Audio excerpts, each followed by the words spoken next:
بادشاہ نے اپنی بیگم کو طلاق دے دی کہ اگر تم چاند سے خوبصورت نہیں تو تمہیں 3 طلاقیں۔ السلام علیکم دوستو، ہمارے چینل وائس آفس 3.0 میں خوش آمدید۔ امید ہے کہ آپ سب خیریت سے ہوں گے۔ بادشاہ اپنے محل میں تشریف فرما تھا، ساتھ اس کے ملکہ بیٹھی تھی۔ نہ جانے بادشاہ کے دل میں کون سی بات آئی۔ بادشاہ نے بیگم سے کہا، اگر تم چاند سے خوبصورت نہیں تو تمہیں 3 طلاقیں۔ یہ بات سنتے ہی محل میں کوہرام مچ گیا کہ بادشاہ وقت نے ملکہ کو طلاق دے ڈالی، وہ بھی ایک بادشاہ کی بیٹی تھی۔ اگر یہ طلاق کا بادشاہ کو پتہ چل گیا تو 2 مسلم ممالک میں جنگ چھڑ جائے گی۔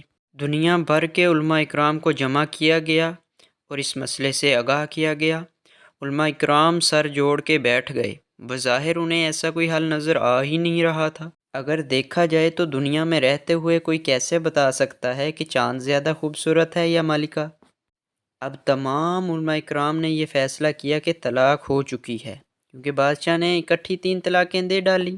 لوگ اس کا حل ڈھونڈنے لگے۔ کچھ لوگ حل ڈھونڈتے ڈھونڈتے حضرت امام ابو حنیفہ رحمۃ اللہ علیہ کے پاس پہنچے۔ لوگوں نے اپنا مسئلہ بیان کیا۔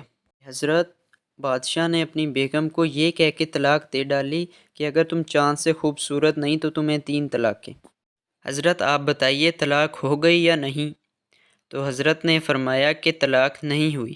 بڑی حیران کن بات تھی، کیونکہ علماء اکرام تو کہہ چکے ہیں کہ طلاق ہو چکی ہے۔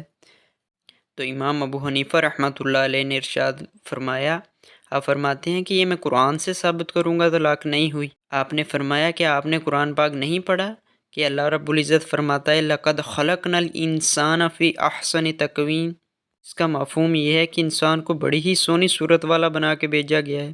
جب اللہ پاک نے خود فرما دیا کہ انسان کو سب سے سونی صورت والا بنا کے بھیجا گیا ہے، تو یہ چاند سے تو خوبصورت ہوئی، اس لیے ان کی طلاق نہیں ہوئی۔